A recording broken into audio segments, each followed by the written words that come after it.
Hi everyone, I'm back and this is my second video. I'm Terry and again my full name is Tressa.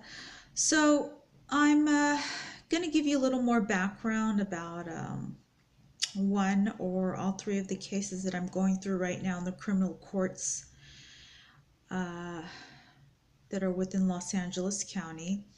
And yesterday in my first video, I was explaining about one of the three cases, of which one is a misdemeanor.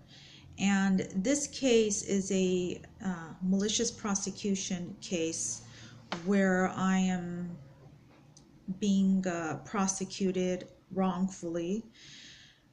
This case stems from a guy, I won't even call him a man, a guy who is doing this purely to be unduly vindictive.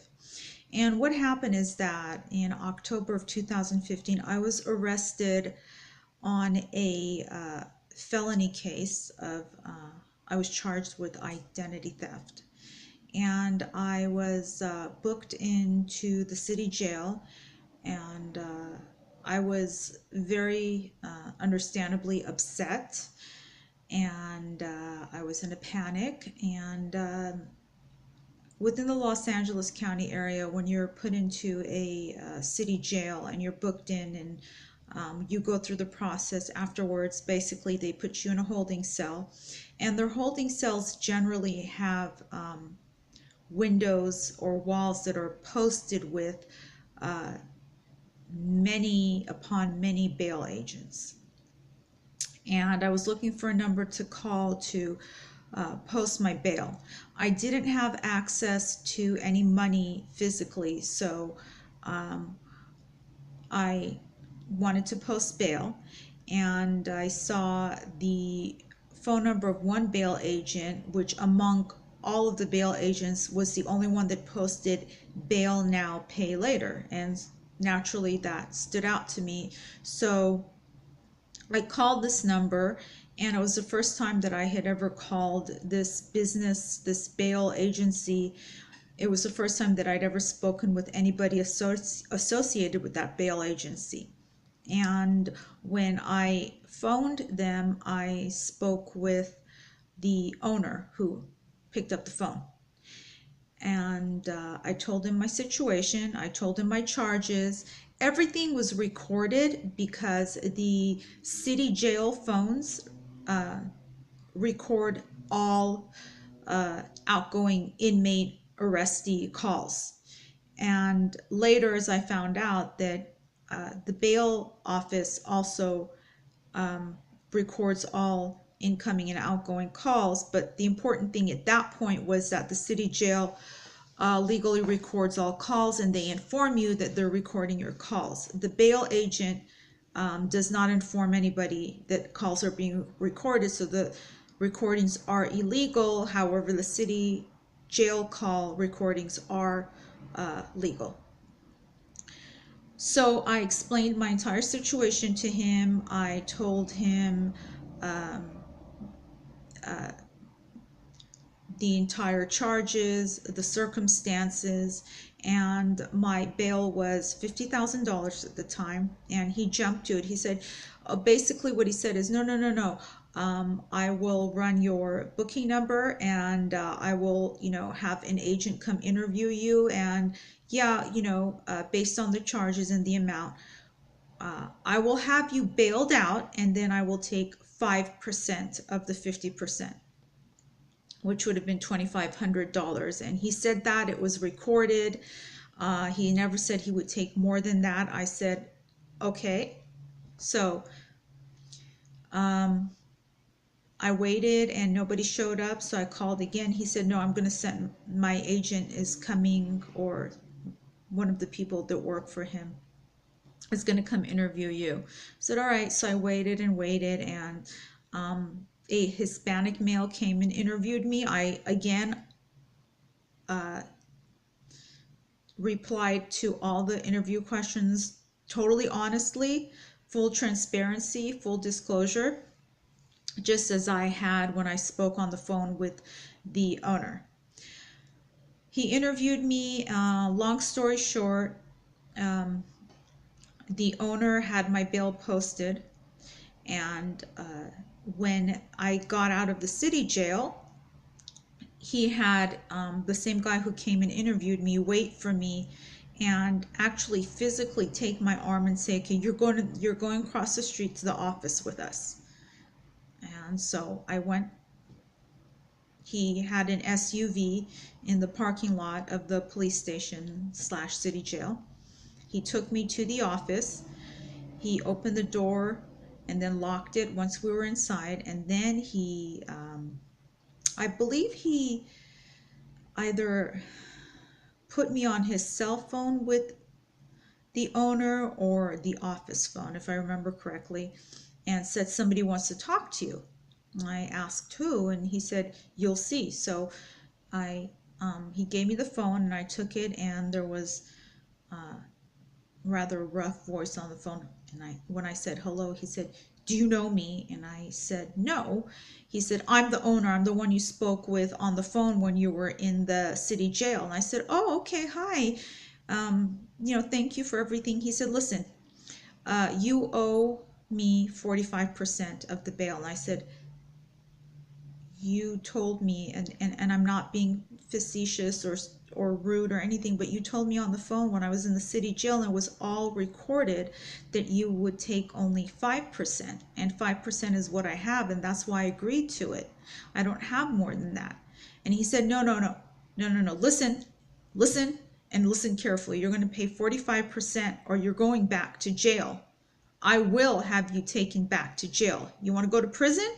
And he said, prison. I said, of course not, but you told me 5%. And because of that's what I had and no more than that, I agreed to it. He argued with me. He yelled at me. At some point, he screamed at me. He threatened me. He harassed and abused me verbally. And I was very, very stressed out and scared. And I said, I don't have 45% to give you. I don't have it. He said, okay, well, you can say what you want, but I'm going to have my guy put you back in jail. And I said, if I had it, I would give it to you. I don't want to go back to jail, please. And again, long story short, he had the guy physically handcuff me, wouldn't even let me have a drink of water or anything. And I was so thirsty and I was so scared. And he took me and rearrested me and took me back to that same city jail and had me booked in again. And I went through hours and hours it was a horribly distressing process. Again, fingerprinting, booking, questions, everything. And there were 2 city jail, I don't know if they were police officers or jailers or exactly technically what they're called, but when they remembered me from being there a few hours ago and they knew why I was back. So one of them made the comment while he was fingerprinting me and his partner was standing by, is that we know this guy and we knew this would happen. That's why we don't like to deal with him. And I asked, what do you mean? He said, that agency that bailed you out, the owner, and he named him, which I will name later down the line, not at this specific moment.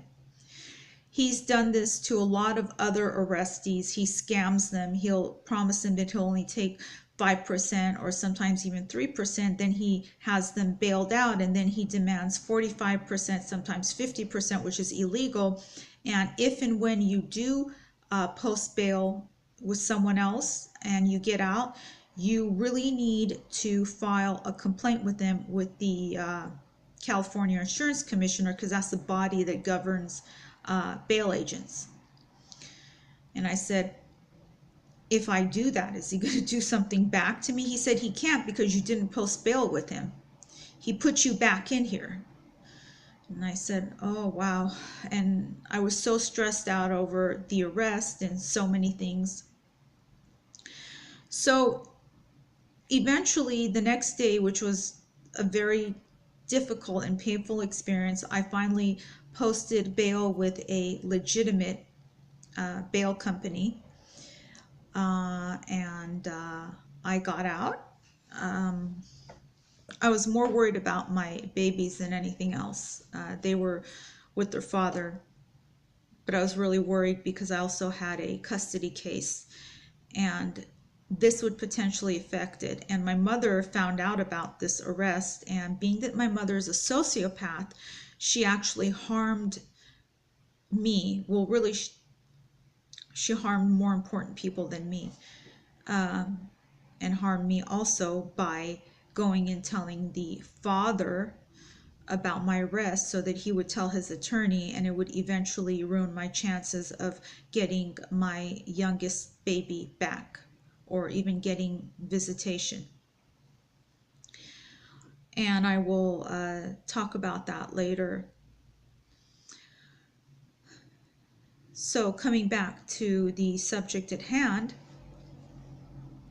I posted bail. I attended all of my cases on time. Actually, I would go to court early and I would wait for court to open. I was very diligent. I went to all of my court dates. I didn't miss anything. I was never even late. Actually, I was early, like I said.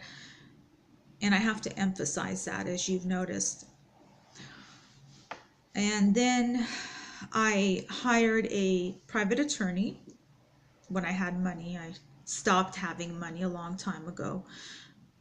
At that time, I hired a private attorney, and the first private attorney temporarily didn't work out because of some funds problems I had. So I hired a different attorney, and he was a Persian attorney, which I came to find out was one of the most unethical and sleaziest attorneys of all the bad attorneys I've been unfortunate enough to deal with. He was one of the absolute worst. At the time, I didn't know him. I found out about him just by research, and so he had some fake reviews posted about, which he posted about himself on Avvo.com, about all these cases that he had supposedly won.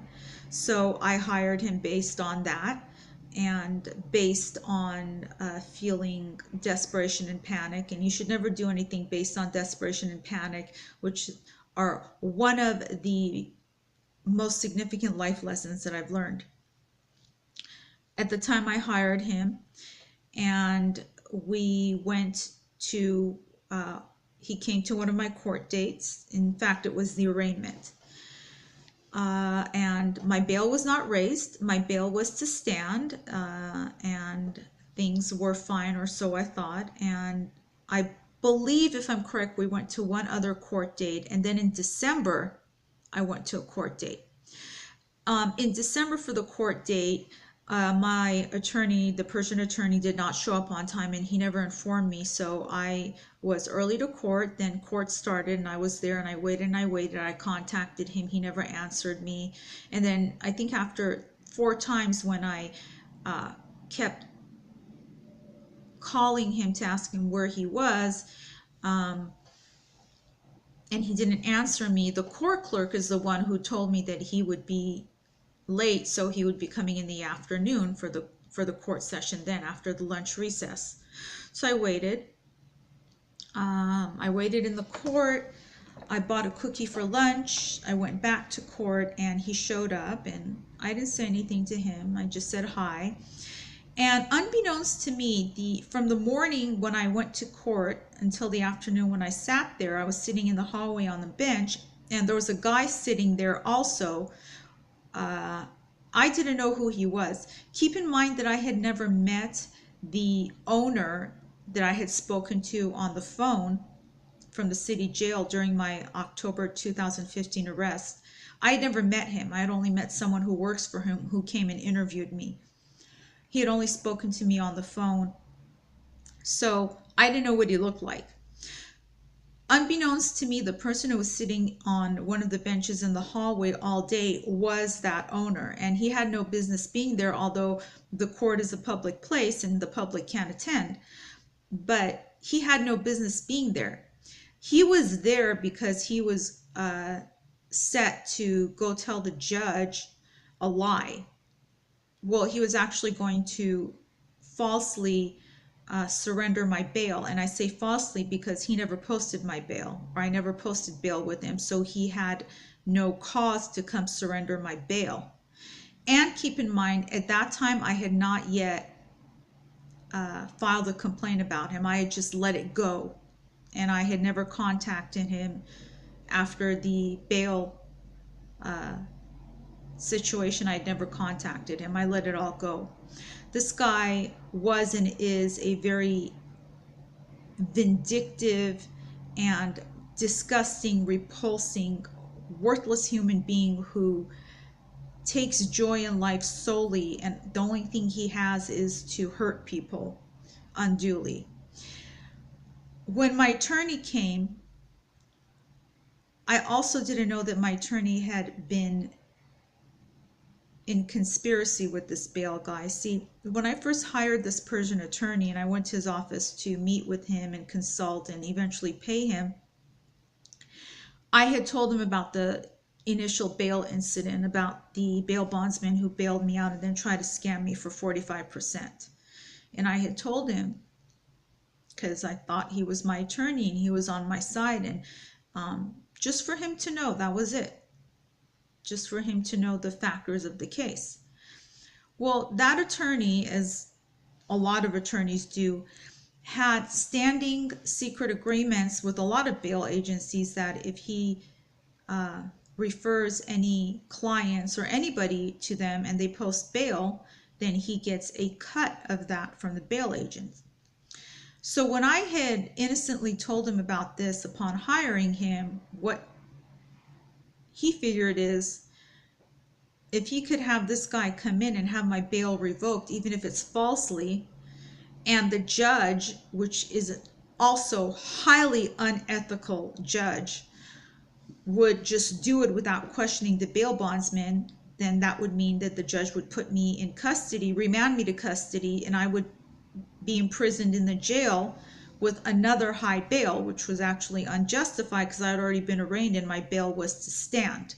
And I had not done anything wrong in any way, form, or shape to justify a judge to put another bail on me, regardless. So that day in court, we went in, the attorney came, he walked into court, I followed him, and the guy followed me. So I sat down, and then when the judge called the case, I went and I stood before the judge and next to the attorney, and then the bail guy that I didn't know at the time came and stood behind me, and the judge already knew about this beforehand, because when my case was called and I went before the judge, he said, we also have a bail issue, and he looked beyond me to behind me, and I looked behind me to follow the judge's direction that he was looking in, and I see this guy standing behind me, and the guy says, yes, I'm here to surrender her bail. And then it all came together for me, and I looked back to the judge and I said, no, wait a minute, I never posted bail with this person. I posted bail with a different agency, and I have the paperwork in my car, and my car is parked right out front. If you would just let me get the paper. And the judge wouldn't let me do that. He said, I'm not letting you walk out of this court. And first and foremost, he didn't even question this sleazy bail bondsman who came to falsely surrender my bail. He didn't even ask him, well, why are you surrendering her bail? He just took it and allowed it with no reason at all. At all. He never questioned it. And my attorney wouldn't speak up for me at all. He was just standing there, basically, for the most part. And I had to speak up for myself, and I said, excuse me, I have not done anything wrong for my bail to be surrendered, and I never posted bail with him. Please just let me get the paperwork to show you that I have legitimately posted bail. I'm out on bond. I've done everything right. I haven't done anything wrong. And the judge wouldn't let me get the paperwork. and he raised my bail from $50,000 to about $220,000, had me remanded to custody, imprisoned in jail in the basement, in the holding cells, and had the bailiff come and take me. And when I asked the attorney, I was shaking so bad. I was so distressed and upset. And I asked the attorney, would you just take my purse? He said, I'm not touching your purse. Don't even talk to me. I asked him, what happened? Why are you suddenly being like this? And this is all as the bailiff is literally dragging me away by my arm. I was in the basement of the jail, and I kept asking them, please let me use the phone, please let me use the phone, because I had to call the bail agency that I was currently on bond with to let them know what had happened and ask them to post this $220,000 bail. And they said, not until you've been through the process. They fingerprinted me, they strip searched me, which was horrible. They insulted me. One of the bailiffs, one of the sheriffs down there, was a female of Asian descent, Asian American, and she was terribly rude. She only had she was one of those who would ever have only negative things to say about people, even if she didn't know them, like she didn't know me.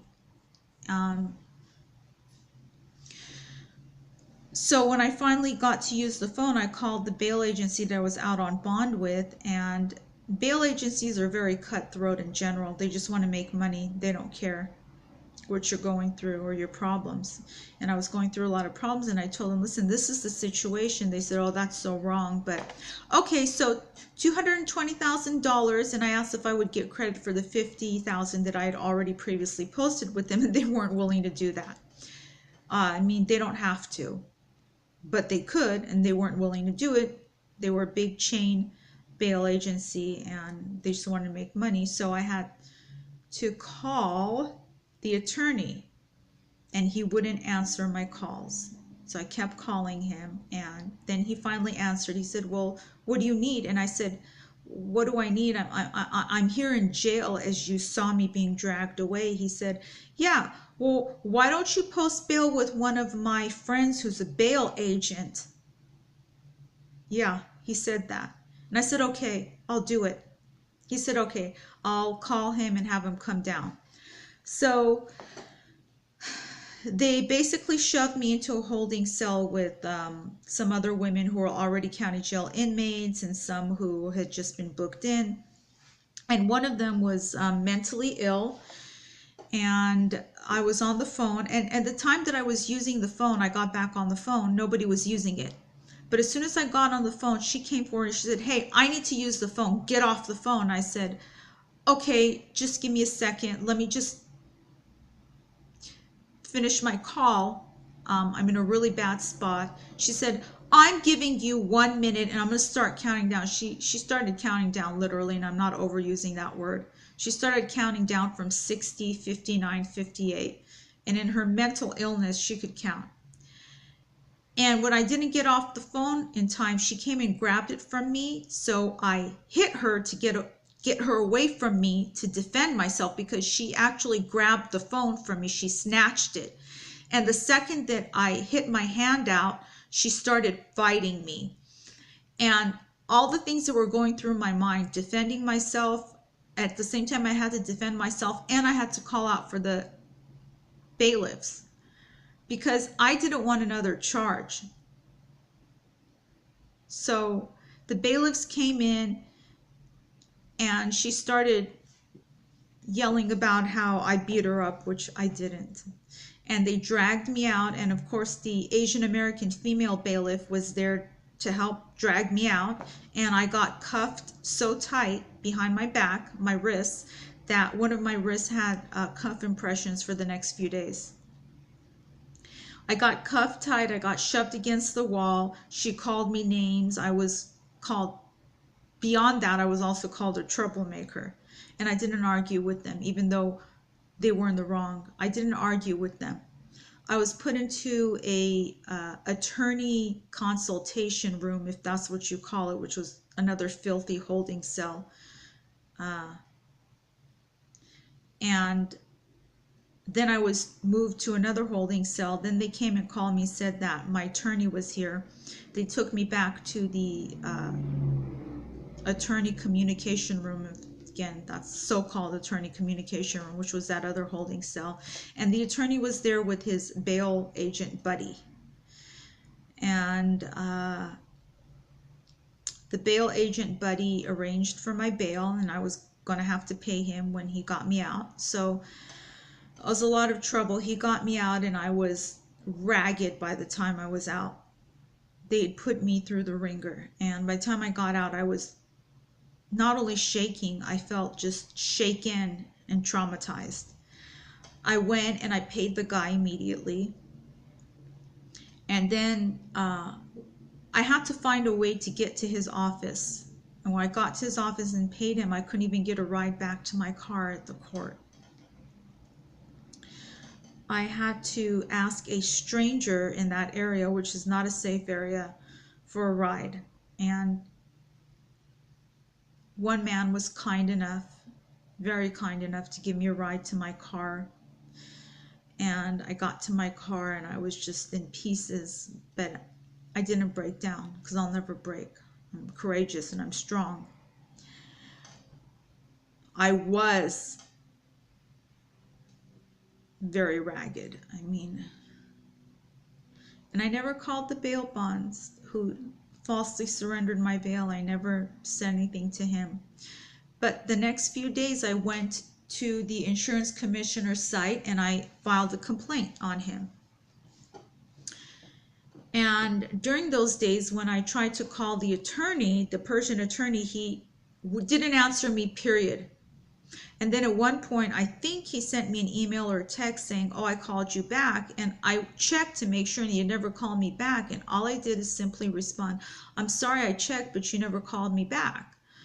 And he had done that to incite an argument, because his plan was to take all the money that I had paid him and use a loophole to get off the case and not refund my money. And that loophole is commonly called calling conflict. See, attorneys can get off a case at any point if the judge grants it, which most of the time judges grant it, by claiming conflict. And they don't have to say what the conflict is. What they use is the false excuse that I can't divulge information because of my client. And the next time we went to court, he was actually handling two cases, two arrests. When we went to court, when we went to a different court for the other one, he called conflict and got off the case. And that day he wouldn't even speak to me. Meanwhile, before the court date, when he called conflict, what had happened is that bail bondsman who had wrongfully surrendered my bail had contacted that attorney, or they had contacted each other. And then the attorney had told him what date next we would be in court. He had illegally divulged confidential information to this guy, to the sleazy bail bondsman. And the bail bondsman had filed a false restraining order against me to further retaliate for the complaint that I had made to the California Insurance Commissioner. He filed a restraining order which he had falsely claimed that I had phoned him and threatened to kill him, which was false. I had never called him, ever, except for the one time, October in 2015, from the city jail recorded call to ask for bail. That was it. So the day we were in court, not only the attorney claimed conflict, and then by that time he had taken all of my money. I had no more money to hire another attorney, so I would have to be appointed a public pretender. I won't call them defenders. He had blocked that too, because he told the public defenders, he pulled one of them aside, not to take my case or not to accept it, because maybe just a few minutes after that, when I was going to be appointed a public defender, one of the public defenders came forward, a male, and called conflict. So I would have to be appointed an attorney from the bar panel from then on, in that court and any court. See, this Persian attorney is a professional informant also. What he does is he informs on his clients, he informs on other people, to the courts, to the police. He has relationships with the police, the prosecutors, the courts, and not just on a professional level as an attorney, but as a secret informant. So because of his close relationships with these people, they usually do his bidding, and he does their bidding in a bad way. So which is why the public defender called conflict.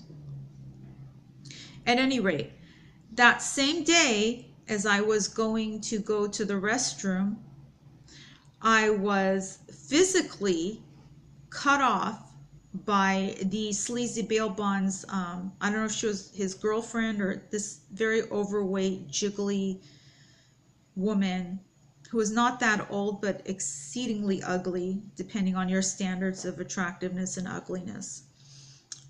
Some pock-marked female, overweight, jiggly, with a very malevolent face is how I would explain it, and not just because of the circumstances. And she asked me, "Are you so and so?" And I said yes, because I was a little taken aback.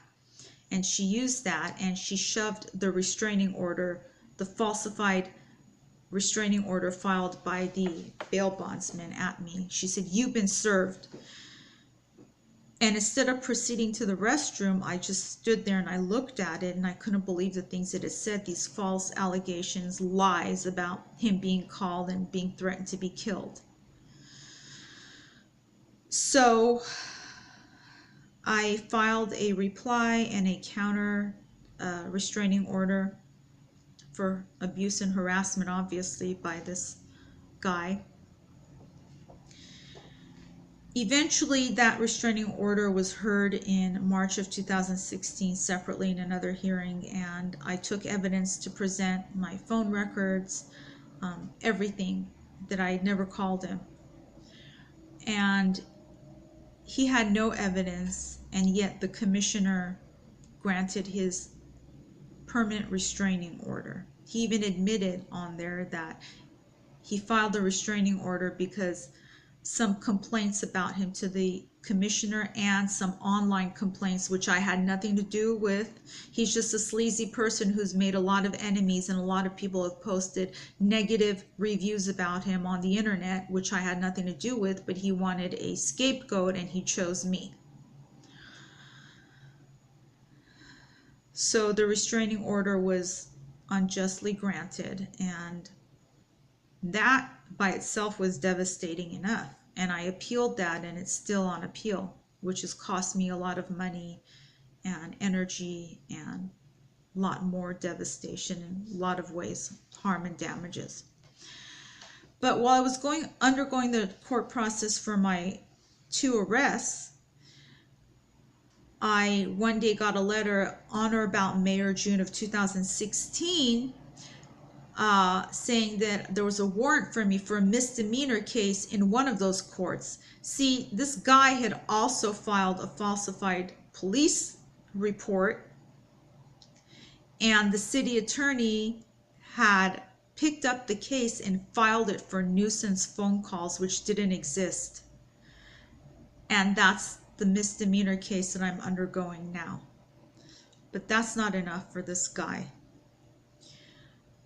In February of 2017, this year, when I went to court, the prosecutor told the judge on record that this guy had come to him the day before and alleged that he was receiving quote-unquote serial phone calls to his office phone, which is an absolute lie. And it's not just devastating, it's not just dangerous, it's harmful to me, because he can put me back in jail and falsely imprison me for something that I never did. Not only is this a malicious prosecution case because I'm not guilty, period, because I never did contact this guy, but he's still not done with me.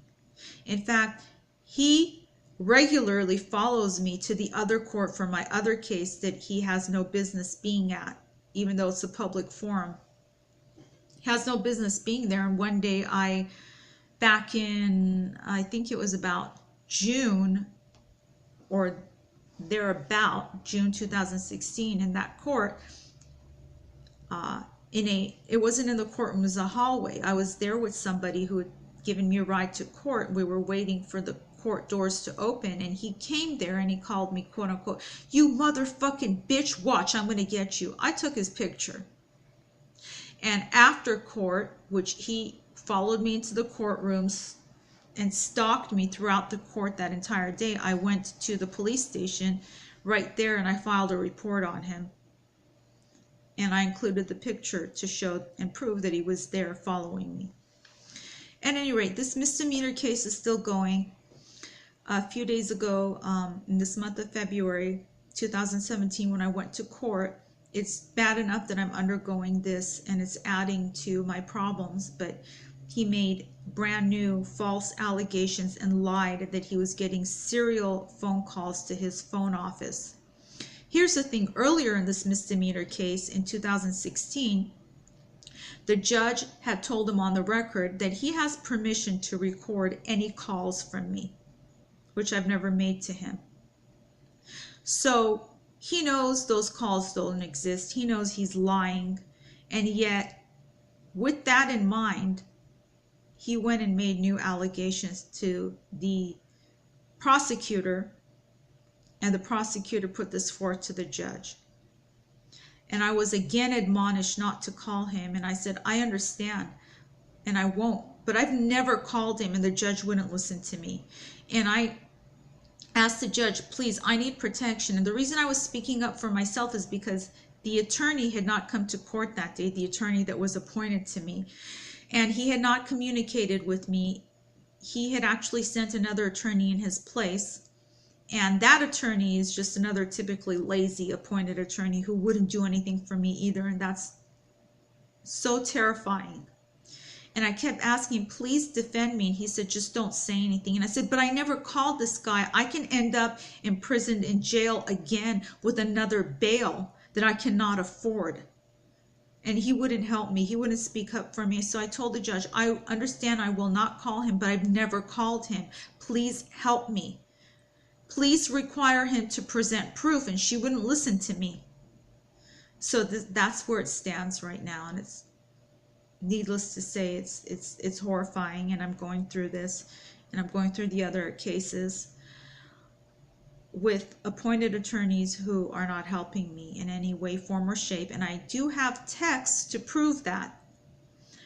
The attorney on this misdemeanor case is so corrupt that he feels very confident in disregarding my communications, which are on text, and I intentionally put them in text form on my cellular phone to prove that I'm communicating with him decently, promptly, properly, and he's not responding to me. He's not doing anything to nearly adequately represent, let alone defend me.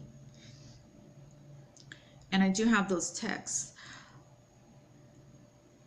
I'm under tremendous stress. This is the most stressful time that I've ever existed in up to now. But I face things with courage and faith and hope that my truth will be seen. My truth is the truth. I'm not guilty at all. At all. I've done nothing wrong. And I cannot afford to hire a good attorney, an honest attorney. So here's where I stand with the appointed attorneys who will not help me because they get paid regardless. So they just don't care. They don't care about their reputations. They don't care about leaving a good legacy behind one day. They just don't care. For me, it's important that if I become successful in life, which I have achieved some success all on my own, but I want to become more successful. I want to do it with a good reputation. Currently, there have been posted a lot of false, bad things about me online by, you can guess, the sleazy person. But people who know me and people who come to know me know that those things are not at all in any way true.